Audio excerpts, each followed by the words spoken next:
Rock Solid Radio wants to thank Casey's Outdoor Solutions. Casey's is a premier garden center and gift shop located in Lawrenceburg, Indiana. They offer a wide selection of high-quality plants, landscaping materials, and home decor. They do amazing high-quality work and can help you transform your indoor and outdoor living spaces into something beautiful. So stop by Casey's Outdoor Solutions today and let them know you appreciate their support for Rock Solid Radio. Visit Casey's today at 21481 State Line Road, Lawrenceburg, Indiana. And welcome to Rock Solid Radio. This is Merle Hutchinson, joined by my lovely and amazing wife, Linda Hutchinson. How are you? I'm good, but it's been a busy, crazy busy week. It has, man. You were rocking it. You were rocking it this week. How was I rocking it? You were amazing at our first... Whoa, I got to get to meet me sometime. I'm talking about the parenting workshop that we did at Oh, East Central yeah. High School. Yes, that's right. You were on first with Who's the Boss, and so you were fired up. I was fired up. And I'm sorry if you missed it. It was a great workshop, and I think that it was very informative for those that were able to make it. So yeah. Well, Who's the Boss is the first of our 4-week series. You're doing next week, which is Parenting in a Tech-Heavy World. Yeah. And so, we'll just go right into that. I mean, we talk about at the very beginning of our first session with Who's the Boss. If there's one thing that we can do in this world to make it a better place, it's to start in our home. Yeah. Right? And to be in our homes and to be there well. And so often, I think we just get so distracted by so many other things, and we listen to different messages about how to live life today, and we forget about really the most powerful and influential thing that we can do is work well with our family and lead our family. And that's where the Who's the Boss comes from.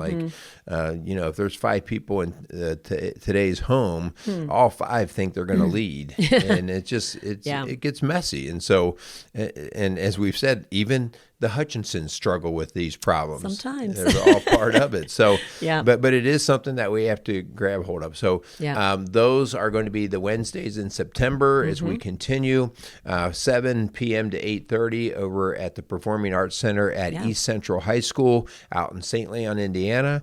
It is an incredible facility. So even though you might feel like you're driving to the sticks, let me tell you, us people out in the sticks, we know how to put it together. Yeah, and so it's all free. We're in 2022, by the way, if you're listening in our archives. And so we'd love to have you. And technology is next up, which would be September 14th, 2022. But it's been a crazy week and good week. And I just want to shout out to all of those healthy moms out there because we had an amazing first week in our Healthy Mom series, learning how to love. And so we had a gathering of women, and it was crazy and just so energizing to see that many hungry women who want to connect, want to grow, want to learn from each other, and want to get healthy. And so shout out to you ladies. I was so blessed to be a part of that, just a small part of that. And great team of women who are leading this and just really have a passion to connect women. So if you are not living in the Cincinnati tri-state area, then go to Healthy Moms. We have a Facebook page. It's a private group, but you can join for free, and we'd love to have you connect with us that way. Or if you are, it's every other Thursday morning at Bright Christian Church in Lawrenceburg, Indiana. So we would love to have you come with us. It's a 6-week series. We got 5 weeks left, and all moms are welcome of any age. It doesn't have to be a young mom or new mom. It's just been a really cool time. And those are standalone topics pretty much? They are. I could show up on the third session and be okay? Always welcome. So, yeah, definitely. I personally probably won't show up. That would get a little weird. Although in today's world, you never know. That's right. Yeah. So it's been a great week, busy week. So we're recording to catch our breath. yeah, it's good. We're sitting down. Yeah. So, today we better thank our sponsors. I'm getting all ahead of myself. It's getting crazy. Yeah. We want to thank Maxwell Construction and Casey's Outdoor Solutions for, again, contributing and supporting to Rock Solid Radio and the work that we do here. So we want to thank those sponsors. And I also want to put a shout out for the pregnancy care centers in our area. You and I are both connected and affiliated with the pregnancy care centers centers in our area. And just this past week, we had our annual Pregnancy Care Center banquet at the one that I'm associated with, Pregnancy Care Center of Southeast Indiana.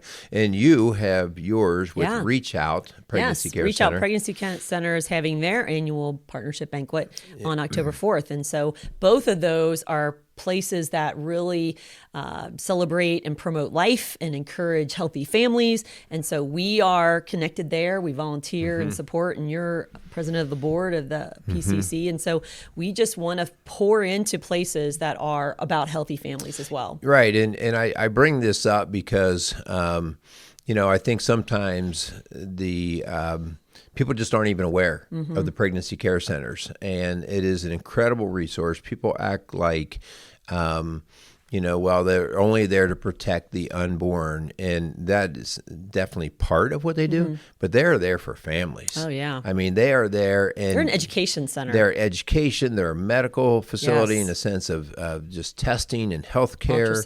Ultrasound. They're a counseling session or counseling resource.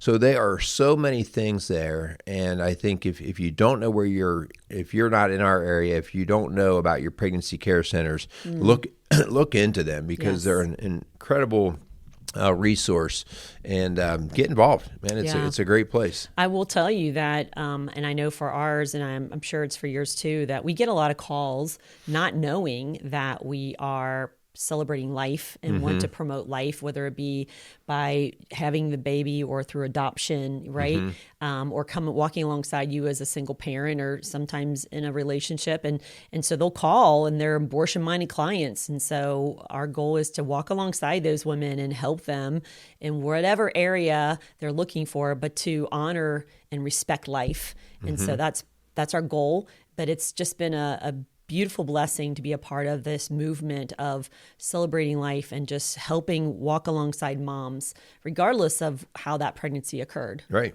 Yeah. So good stuff there. Yeah. All right. So last week we did our 200th show. Yes. And so we fooled you. You thought you were going to get part 2 of How We Love. And that's kind of a programming faux pas of ours. We just we were so busy. Actually, here's the problem. We were planning on celebrating our 200th show, but we actually counted bad.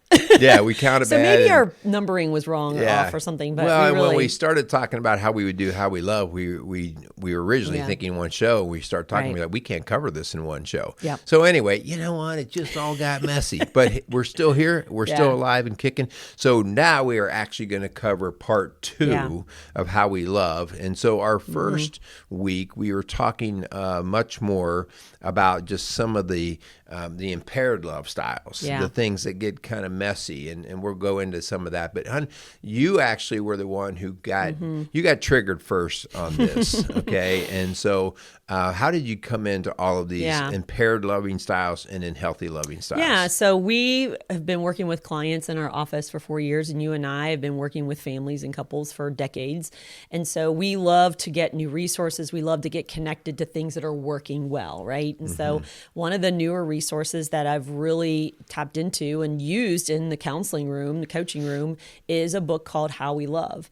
And it came about by a resource, New Life Ministries, that I listen to daily pretty much, and it's a group of counselors that do some online counseling, coaching on a radio program with call-in listeners. And so one of the counselors is an author, Milan Jurkovic, and he and his wife wrote this book, How We Love. And so it's been a great resource. It's been very helpful for us in our work with especially couples that really come in with some very dysfunctional, unhealthy love styles, patterns that they have kind of inherited, usually from the parents or as a response to their upbringing, and they carry that, they drag that into their marriage, and they have no idea why they're missing the mark or why they're misstepping with each other, and it's because they're doing 2 different dance steps.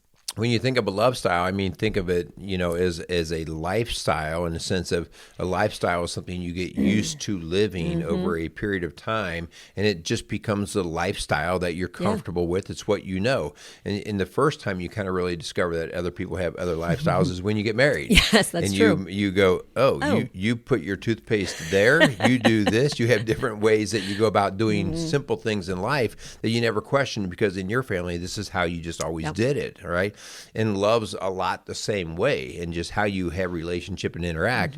And some of it works great and is really healthy, and some of it's not. So some of it you're like, oh yeah, in my house this is what we always did, and it was the only way I knew. And so that's a lot of what that really talks to. So we really encourage you to go back to our August 29th show, which would have been 2 shows ago, where we really unpacked the 5 impaired love styles that How We Love kind of unpacked. And one of them is the avoider, and you can kind of guess what that looks like in your home. Maybe that's how you grew up. You just didn't talk about things. You brushed them under the rug. And maybe that's what you brought into your marriage, avoiding. Yeah. And to the extreme is where we get into problems, right? Yes. There's actually a little assessments that you can take in this.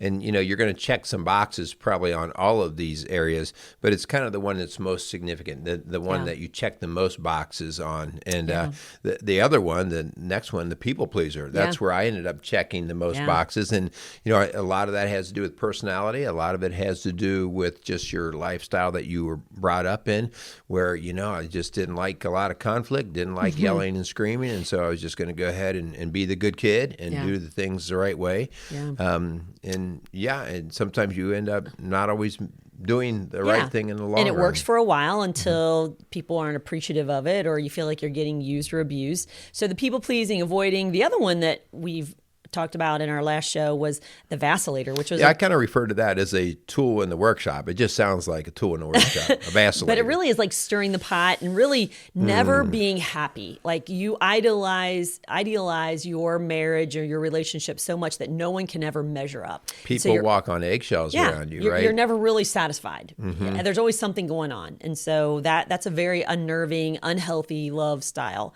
So vacillator is one. And then there's the controller. Yes. Right? And the controller is that person who, intentionally or unintentionally, they have to have a significant amount of control, sometimes out of authority or pushing authority and power, but sometimes out of insecurity, because they get panicked when they're like, I need to know all the plan. Right. And that can choke off other people. Yeah. And that comes out of a chaotic home usually. So you can become the controller, or you can go the exact opposite, and that is to roll over and be the victim. Right. And that's the 5th impaired love style, where you just like, it's woe is me, nothing ever is going to work right, I can't help it, there's nothing I can do, this is just how it is. And so that victim mentality, when it's brought into a marriage, can look really ugly and not be healthy for your relationship. So those are the 5 impaired love styles, and that's what we really covered and kind of unpacked in depth last show on August 29th. But we want to kind of steer away from the unhealthy and really talk about, because there is so many people that did not see healthy growing up.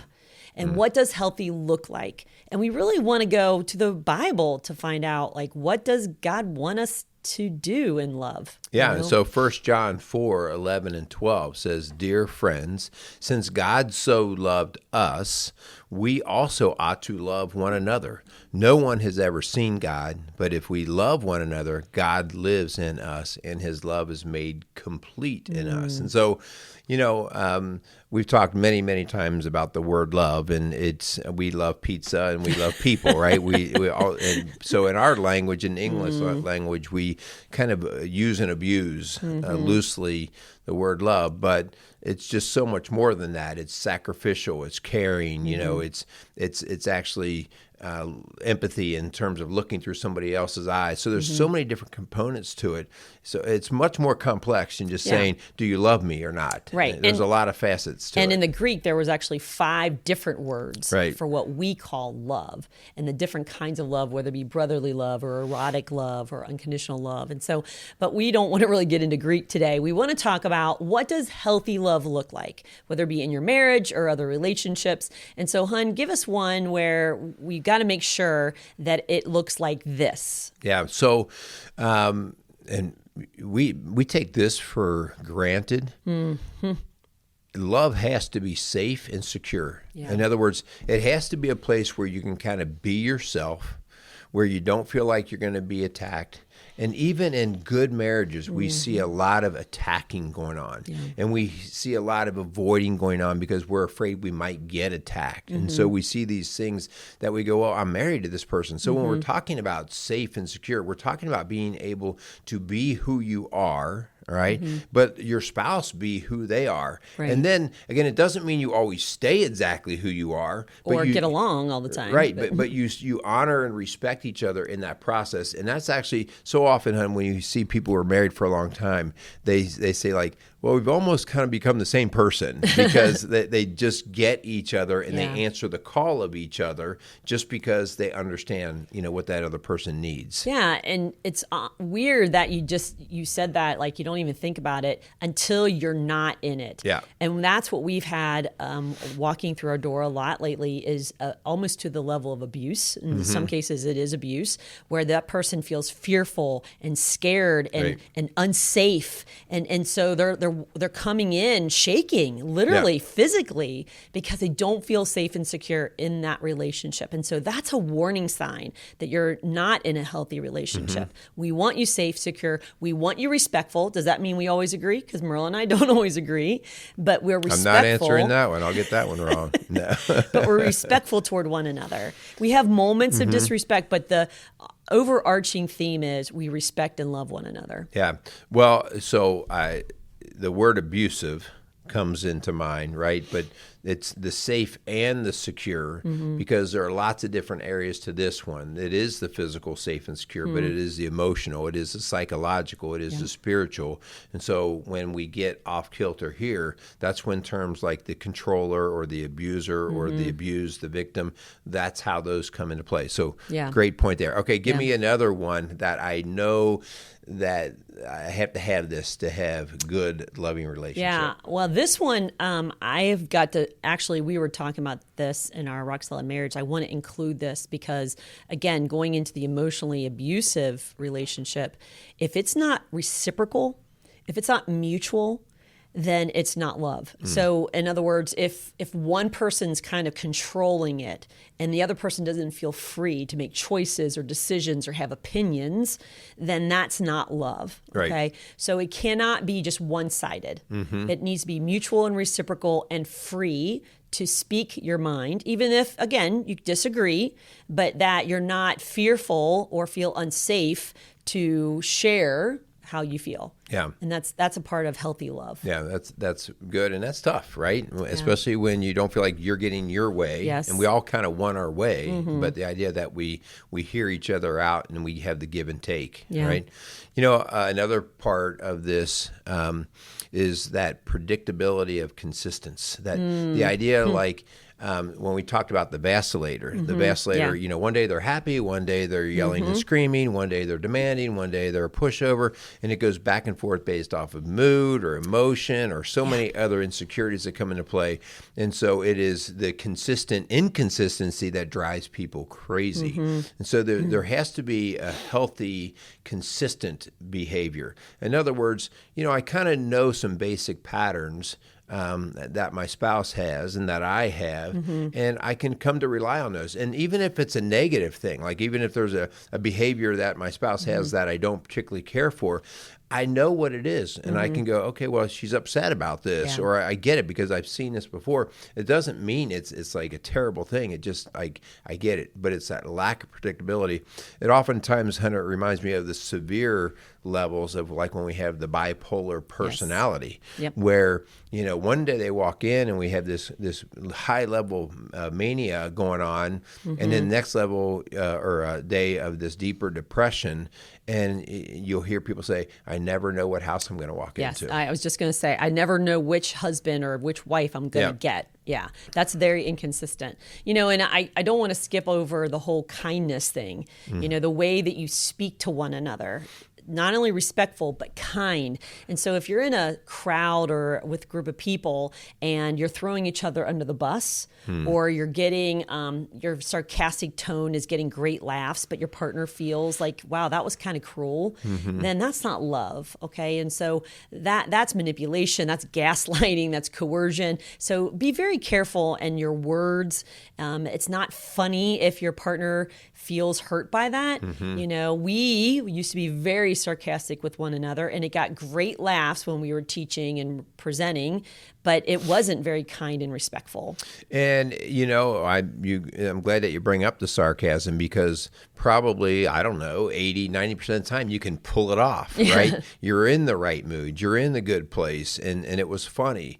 But it's really that 10 or 15% of the time where you can do a lot of damage, and those words stick. You know, well, I just said this last week to you, and you didn't get upset, and I said it today. Well, today I was in a different headspace. And so just being respectful in that way, I think that's really important. And, you know, it's not that we've totally lost some sarcasm, because I'd say sarcasm with some humor. But you first have to read each other. You know, you have to read. You have to do a little temperature check of your spouse to say, hey, you know, how are you doing today? Right. And if you get to read and, you know, we're all in a pretty good mood, you can get by with a little bit more. And this is just good reading of others, you know. And, you know, a lot of that is how you were raised, you know, especially if you were raised in a home of boys where there's a lot of, you know. Oh, man. Again, boy humor, boy talk is different than when women are around. And so mom, if she's kind of the brunt of it, or one sister's kind of the brunt of it, you kind of get used to just tossing that around. And then you go into a marriage. You know, let's say you were raised with all boys, and then you go into a marriage and you have a wife and you just talk to her like you talk to your brothers. It doesn't go over very well. And it doesn't sound very loving. So you just need to be aware of that. Yeah, gosh, I think in my own house, I mean, I grew up with a lot of harsh and coarseness and fun, right? Like it wasn't. Your twin brothers, man. When you three got around, I sometimes was in tears. I'm going to not. Ed and Ted, you guys put me in tears before. Yeah. So. But the way that we show love is, I mean, if you're not totally throwing daggers at each other in a fun way, and so you start to realize, oh, I guess my wife doesn't respond well to that. So again, I hear that so often where guys come and maybe they work out in the construction world or whatever, and their mouth could be foul, or they could just be kind of hard in some of their humor, and they come home and I'll hear their wife say, "I'm not one of your construction dudes." Yeah. And so it's just being aware of what you're talking about. Yeah. I would say another important component of healthy love is being honest and transparent, that you're not keeping secrets, okay? You're not forgetting to tell them the whole story, or leaving, you know, only speaking in half truths. That's not healthy love. And it's going to diminish the trust, and it's going to erode the relationship if you don't stay above reproach. And hun, we've been married 35 years. We still leave notes with each other. We still let each other know, hey, I'm going out for a run. I'll be back in an hour. Hey, I ran to the grocery. I'll be back in half an hour. I would love to leave you a note that said I was out for a run and I'll be back in an hour. This body doesn't do that anymore. Maybe it's bike ride. Okay, yeah, I can do that. Yeah, but the running days, not so much. But you know what I'm saying? Like, it's really important that I don't have to leave a note, but I want to continue to be honest and transparent and keep no secrets. I don't care if you know where I'm at, because I have nothing to hide. You know, I don't care if you check my phone. I have nothing to hide. And so when you keep those passwords, and when you know, don't let someone see your emails or the texts that are coming through, or know where you're at, man, something's off. Yeah, and it's, I don't know, I just think it's kind of out of the respect for each other, as we talked before. You know, it's kind of out of the respect for each other that you're going to honor each other in that way. So, honesty and transparency. You know, I don't know. I was working with a couple once, and they're like, do I have to tell them everything? Well, you know, I just think there's good judgment here. When you think there's something that your partner needs to be involved in, a lot of times when we talk about money or we're talking about the kids, I mean, I've dropped the ball and stuff like that, where I don't know. I just Forgot didn't to tell me. think. Yeah, and it, but I also don't feel like you are looking over my back to see what I'm doing, because then that gets. I'm apparently either you're paranoid or I've given you reason to be paranoid, Yeah. and so we have to tackle that to say, listen, are you overly paranoid, or am I just not being consistent enough in my honesty that I'm leaving some doubt? So, this all leads to trust, right? We're trying to build trust. And so if you and your partner are kind of waffling in this, I would ask them, like, on a scale of 1 to 10, how much do you trust me? And what can I do to raise that bar, to raise that number? And so maybe it is one or the other things that you're really not even thinking it's a big deal. Like, you don't care if they have the password to your phone, but you've never given it to them. And that partner is struggling because they don't have it. So maybe just ask, like, what do you need from me? Because I don't want to have any secrets. I don't want there to be anything that breaks down our trust. So ask. Man, trust is, if I had to prioritize, like, which one of these is the most important, it is trust, because it really is what all of these other things are attached to. Like, if you're disrespectful or respectful to me, like, well, I don't trust that you'll respect me. Well, I don't trust that you'll tell me the truth. Well, and so everything in a relationship is based off the idea of that I know that your words and your actions are always going to match, and if it doesn't, I can't even think of, like, when people come to us, there's always a trust breakdown. I mean, almost always there's a trust breakdown, and there's no easy way to just snap your fingers and make it reappear. Actually, I've had couples before where they would say, I trust him. And I was like, wow, okay, well, we're starting off on a good foot then. Maybe there is an issue with a family member or whatever. But when I hear they trust each other, then I know we're in a healthy place to build off of. But when the trust has been broken, somebody's betrayed or, got stabbed in the back, then it kind of like, okay, we gotta work on rebuilding that. Yeah. Right? And oftentimes it's, trust covers all these different areas. So I might trust you with our money, but I don't trust you with your talk, right? Or, so we have different pockets. So in general, I trust that you're going to be a great provider, or I trust that you're going to be a great caregiver, but I don't trust what you do with your time. Yeah. Okay. So there's always these little pockets that can get really messy. Yeah. And so I think that trust builds off of the next one, and that is a balance between being together and being apart. And so I've had couples that said, I feel smothered. He or she won't let me do A, B, or C. And I just want to warn you that if you've not done the work to establish and build that trust, then yes, they're going to wonder, are you really going golfing with your friend? Or are you going to see that girl? Or are you really going to work? Or are you going to, whatever. So you need to make sure that the reason why they're struggling with this balance of go do your thing. Yeah, I want you to go on a bike ride. I want you to go play golf. But if I don't trust you, then it's gonna really wear down of how I respond. Yeah, freedom is really, in another way of looking at it, freedom is actually a control issue. It's you having control of yourself. I have to be able to have control of myself. That's a sense of freedom to me. Like, I can kind of do what I want to do.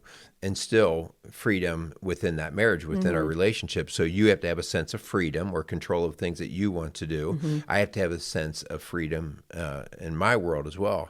And so if there's not that, if we don't have a little bit of our own person, okay, we can really just find ourselves like, where did I go? Yeah. But you got to be careful, because if you've broken trust, if you have abused that freedom and had an affair, or you're watching pornography after your wife goes to bed or whatever, then if you want to rebuild trust, you're going to have to give up a little bit of that freedom and make sure that you're doing the things that your partner needs to feel loved and respected and safe and secure and loved. And so when we break trust, then there's work to do. Yeah, the rules are not really the same. Once trust is broken, then the rules actually have to change, because we're in the healing mode. And so you might say, well, I want her to trust me, but I still want to be able to go out and play golf when I did. It's like, no, for right now, your efforts are on a healing effort. Yes. And so when your body goes to heal, it actually steals energy from other parts of the body. That's why actually, like, if you break your leg, your body will kind of be in a depressive state so that it can take the energy and focus it on healing. So you won't have quite the energy or motivation to do some things. And it's just because it's got to focus on the healing. And the other parts of the body could go, well, that's not fair. Well, this is our way. Healing time. And so the same thing when we have a brokenness in the marriage, we are going to lose some of that freedom or motivation and energy. But it's okay if we understand we're in healing time. Season. Yeah. So all of the things that we just described really are involved with healthy boundaries. And in a healthy marriage, healthy love, healthy relationship, we have healthy boundaries where we know what's our responsibility and what's not, what is in our control and what we are responsible for. And so, for instance, if you had a girlfriend that you would see regularly and she was your best friend and it was somebody that wasn't me, that's unhealthy boundaries. Right. I should be that person that you trust in and that you lean on. And so we've got to be really careful in healthy love that we protect our relationship by having healthy boundaries, whether it be how much time you spend in the office, how much time you spend with your buddies drinking at the bar, whether that's how much time you spend with a coworker who happens to be of the opposite sex. Those are all important things that you got to have around your relationship to protect it and keep it healthy. Boundaries have to be built through a level of consensus. You don't just say, from now on, this is what you have to do, okay? Especially in a healthy starting marriage when we're trying to get things together. We're not commanding and demanding as much as we're saying, hey, this how can we protect our marriage, all right? And so when the two of you establish, you know what, I think that would be good. That would be good, all right? Then it's just so much easier. But if we are already falling apart and you have to start saying, from now on, this is the boundary, it just becomes a whole lot harder to swallow that. So we really wanted to build the boundaries for the two of us to be effective in protecting the marriage. Which leads me to one of our last ones that we didn't even have on the list, but it's so important, and that is daily dialogue. You have got to invest in your relationship, whether it be your marriage or whatever relationship you're focusing on that you want to get healthy. There's got to be daily dialogue so that you can process some of these conversations without buildup, without resentment, without like miscommunication, without avoiding hard conversations. Like if it's daily talked about, if you're working through things that come up, whether it be happen this morning or later this evening, and you're not letting it fester and grow and kind of get infected, then you're going to stay healthy. And so communication is critical. And I would say that's probably the number one thing when our couples come in for a rock solid marriage, they would say that's what's fallen apart. And it's actually the fastest tool that they find to work well for them. Yes. When we set them up on, okay, it's going to sound kind of mechanical, it's going to sound kind of basic, but when they start saying 10 minutes, 15 minutes every day. But here's the key, the reason why we oftentimes we don't do this well is because of the very first thing we talked about. Safety and security. We're just not sure how these harder subjects might land. Am I going to get attacked or am I going to be feeling attacked? Am I going to get defensive? And so you have to set some simple ground rules of, you know what, I'm just going to listen. I'm just going to listen to what you have to say, and I'm going to let you say it, and I'm just going to take it in. I don't need to excuse it. I don't need to defend it. I just need to take it in. And so there's some rules to good dialogue when you just give each other that space, okay? And so, it's critical. And, can we just say, like, this is not just Lynn and I work in the same office. Have you ever tried that with your spouse? We have a little door that slides between us. And so it just can't be that. Like, we see each other a lot through the day, but that's not the type of talk. And we actually we revisit this idea of, you know what, we need to just talk a little bit about not work and not anything else. Let's just check in with each other and make sure, I always ask, you never ask a guy how you're feeling, okay? Because guys are like, what is that? But you can't ask a guy, hey, how you doing? Yeah. How are you doing? And so you ladies out there, your husband's not going to be big with a lot of feeling words. He can learn some of those over time, but I guarantee you, if you just ask your husband when he comes in and you sit down and you get a drink or whatever, and you say, so how are you doing? Oh, he's ready to talk, because that's guy language. Guys all of the time say, hey, how you doing, dude? How you doing? And so the dialogue can begin. And then you can start to open up to a little bit deeper of, I had a tough day, or I was really upset about this today, or angry, or whatever. So anyway. So part of that is the active listening process of listening and reading in between the lines and really getting to the heart of what your partner is saying. And so we've got to do a better job of listening to understand, for our partner, the people that we love, if you want to be healthy, for them to feel heard and understood, that they have a safe place to go with their feelings, with their day, with their frustrations, and they're not going to be attacked or minimized or put down. And so, man, that's part of that healthy love, man. But you're right. When we get this right, man, the other stuff just kind of flows. And I see giddiness happening with couples in this healthy love stage where they're really like, just by daily checking in and feeling heard and understood and supported and encouraged and comforted or whatever they need that day, it is amazing how much that just enriches the relationship. It's fun to see. All right. Very good. So, hey, here's a challenge for you. All right. So we've gone through some of the not so healthy love styles. Okay. The things that we talked about in the part 1 back in August. And now you hear what we talked about today. Here's your challenge. It's time to become aware. Yeah. Like which impaired love styles do we tend to gravitate towards, and we're seeing more and more of? Call it out, identify it, okay? And if you need help with that, like contact us, or you can read yourself How We Love. Like you have to become aware because remember, good living styles or love styles or bad come through repetition. They come through patterns of living, okay? And so if you don't become aware, you'll just continue the same pattern, right? So becoming aware, and then becoming aware of some of the things that we just went through on our list here. Something we did not put on our list that we we didn't talk anything about intimacy or affection. Oh, hello. So, a healthy relationship. We didn't have that on our list. I know. Well, see, I'm the one that went, oh, wait a minute, we're missing something here. And so we have to definitely have the discussion so that we can have all of these things of intimacy and physical touch and sex and all of the honoring of each other. And I have to be aware, and I have to be able to have that conversation. Okay? Yeah. I mean, if you're going to bring intimacy into this, which we should have, I mean, that's part of that. That's why I brought it in. That's actually part 3. We're just not going to do it right now. Which we actually did a whole show on intimacy. There is the emotional intimacy, which is really what we're talking about here, developing that safe place, feeling heard and understood, loved and respected. Then the physical intimacy. That's what I was talking about.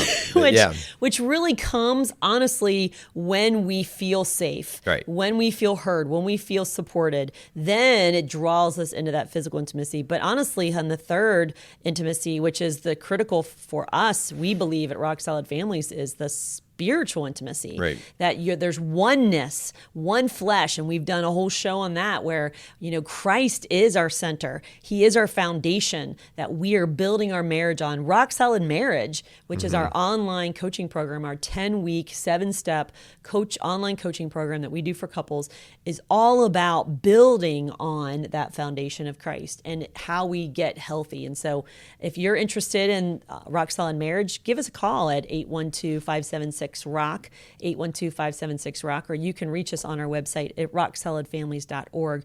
We are here to walk alongside you to help you get healthy.